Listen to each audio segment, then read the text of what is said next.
All right, chapter 18, Joe. When I was a little kid, if I fell down and skinned my knee, my mom would kiss it to make it better. I thought it was magic. But I'm not a little kid, and I don't believe in magic anymore. I decide to let my mom drive me to school, but we don't talk. At least I don't. Dad won't be getting in until late tonight, she tells me. You won't see him till tomorrow morning. I'm not in any hurry. Not that I don't miss my dad when he's on the road. I do. Sometimes we watch sports together and act like guys, burping and scratching and stuff. But it's been a while since we did that. Mom still hasn't said anything, but I'm positive I'm right about the reason he's coming home early. I know the drill. She's going to make us have a family meeting. I'll sit there and say nothing, and my dad will tell me to man up, and when it's finally over, nothing will have changed.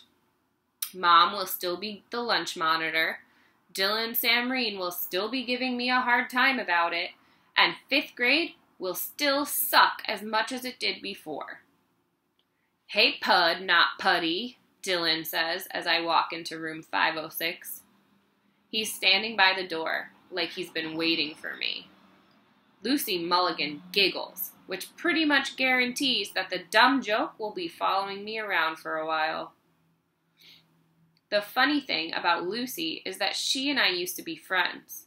We went to the same nursery school when we were little, and sometimes after school we'd play together. She even had a sleepover at my house once when her mom and dad had to go out of town for a funeral. She wet the bed and cried.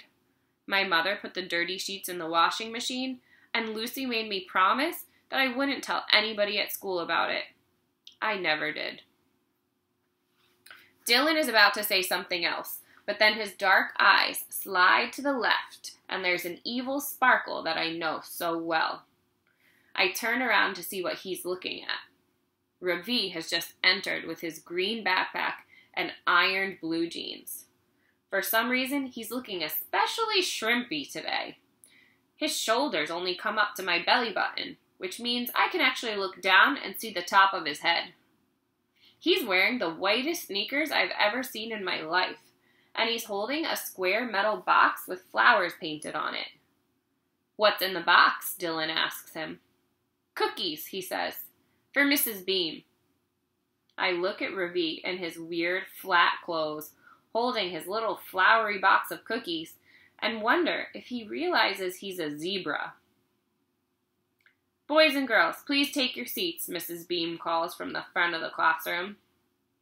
Ravi walks up to her and hands her the box. My mother has asked me to bring these to you, he says. They're Indian cookies. How sweet! Indian cookies? Ravi nods. Homemade, he says. When Ravi isn't looking, Dylan puts his finger down his throat and makes a gagging sound. Lucy Mulligan giggles. Sometimes I wish they'd just run off together and get married and put us all out of our misery. Please tell your mother thank you for the cookies, Ravi, says Mrs. Beam. I'll be sure to enjoy one tonight at home after dinner. Ravi turns and starts walking back to his desk.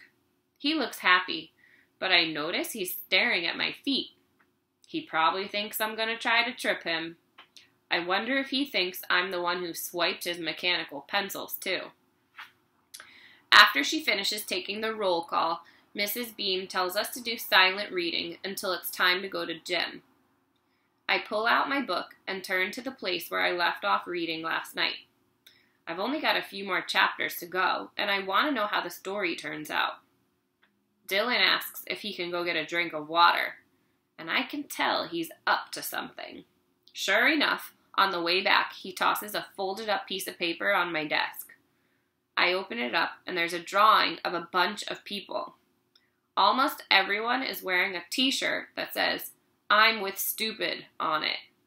And under that, an arrow pointing to the left. There are only two exceptions. One is a really tall boy wearing giant shoes that look like boats. I'm stupid, it says on his shirt. Next to him is a woman in a striped apron holding a dirty diaper with a bunch of flies buzzing around it. Her shirt says, I'm stupid's mommy. Another day off to another sucky start.